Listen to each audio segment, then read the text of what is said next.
What's up, good people? Mark Holmes here, of course, with. And as always, I want to thank you all for watching, commenting, subscribing, and being part of the Joe Boo Sports Report. Without you guys, as well as you ladies, this literally does not work. Me and the son here, we are a family business, I guess you could say. And we're getting this stuff done. We've got a lot of racks for you great fans out there.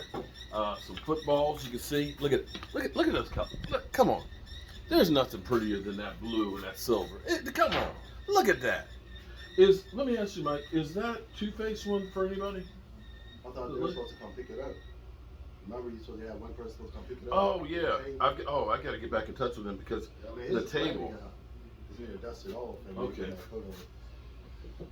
I'm forgetful. I got to go back on Instagram and talk to him. Anyway, some interesting news. East Side Herald. East Side Herald. No. So we had a couple things with Watson. Apparently the Texans were saying, you know what, let's see if we can do something with him. And that didn't quite work out the way they had hoped it would. Because the problem is, we know the Eagles were interested in him. He said, nah, shorty, I ain't going to the Eagles. He's like, I ain't waving that trade clause for that. He said, basically, I go to Miami or Denver. Either of those two. And apparently, neither of those two offer trade value for him. Because the Texans pretty much are at the point of saying, you know what? We're not going to trade you then unless we can get value. And we're not getting that value, so we're prepared to have you on the roster and inactive every single week. So I think the actual pay for this season, I think, would be $10.5 million for him to just be inactive. And that's basically, we're playing a game of chicken right now to see how bad he wants to get out. But I think in the end that this is going to backfire on the Texans because I think it kind of hurts the trade value. Maybe I'm wrong, but this ain't good. And I remember when some Cowboy fans were on like, oh, we need to trade for Deshaun Watson, get rid of him instead of Dak. And in fact, I was doing a live stream because I was going over my thoughts on the 53-man roster. We'll know by this time tomorrow, we'll know who's on the team and who's not. And we'll talk about it some more tonight at our 9 o'clock live stream. But I was having an interesting conversation because unfortunately what happens is people listen to ESPN. You remember when Dan Orlovsky said that we manipulate the numbers and the statistics to give any narrative that we want to portray. And that's the truth. Because one of the things Skip Bayless does all the time now is whenever he talks about Dak Prescott, he says we're paying Dak Prescott $75 million this year. Which is true. But the way it counts is on the salary cap, it's only $22 million, which is, I believe, 8th in compensation. Okay? So when you look at all of these guys and stuff and what they're getting paid, Dak Prescott's only the 8th highest for this year as far as a cap hit. That's the only number that really matters. And so the person said, yeah, but his money's going to be getting bigger down the road. So I pulled up the next year. And next year it's 31 million, which is 33, which is the same amount of money that the Eagles paid for Carson Wentz to get out of Dodge. And I was explaining to him how the salary cap will rise, right? So to give you an example, you think of 4 years ago when Kirk Cousins signed his deal with Minnesota at $28 million. Right now, $28 million seems dirt cheap because it continues to go up. And so I pointed that out. So then I had a person say, yeah, but he wasn't the best option. Matthew Stafford was a better option. And I said, okay, hypothetically, let's say Matthew Stafford and Dak Prescott are roughly about the same. Let's just say that as a thing. And the person said, but Matthew Stafford's proven. And I said, prove what? I said, in a year where he had 3 All-Pros on the defense, had Megatron, who's in the Hall of Fame, and, God, why can't I remember that guy's name?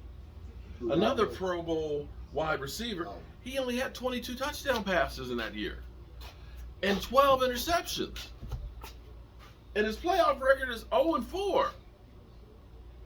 They're talking about Golden So I'm Tate. like, what are you talking about? He's proven.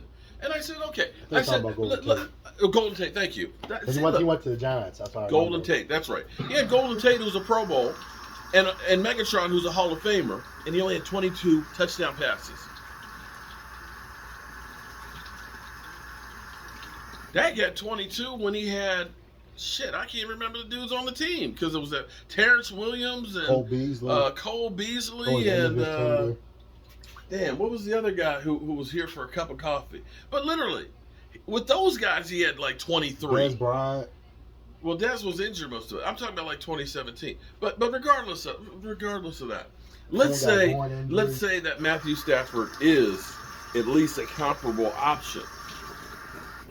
The thing about Matthew Stafford is they didn't just get him for nothing. You know, your money for nothing and your chicks for free. You know, MTV. The Rams had to give up 2 number ones. So in order to bring Matthew Stafford to the Cowboys, you would have shipped your number 1 pick this year, which is Micah Parsons, and next year's number 1 to the Lions for Matthew Stafford. And Matthew Stafford, whose cap number this year is $20 million, has got to get a new deal next year. Do you think that he's going to take a deal for less than the going rate if he plays decent? So I don't see how Matthew Stafford is a better option than what you have at Dak Prescott, who all you have to do is pay him. You don't have to give up any. Okay. Then we have people that said our team is terrible. Terrible. Preseason, man, we didn't win a single game. Okay. I think in 2016 we were 0-4, and we won the division, went 13-3. I think we were 4-0 in 2017, and that year was ass. I think we were 1-3 in 2018 and went to the playoffs. And I think we were 2-2 the last year of Jason Garrett. So tell me again what preseason means, please. Please. Tell me again what that means. Evaluating talent. Thank you. It's about evaluating talent. And keep in mind, when everybody talks about how bad the defense played, the guys that played, we only had 15 players that played on the defense. Majority of them, I would say probably 8 of them will be cut. And only 3 of them might get any playing time. It's not anywhere close to what the Cowboys really are. So just be cool. Just be cool. We're going to be okay. You know, Watson, I don't know if he's going to be okay or not. He got the lawsuits and everything else. And even with all that, he'd rather stay with the Texans and not play than go to Philadelphia. Yeah. I'll see you tonight. Peace.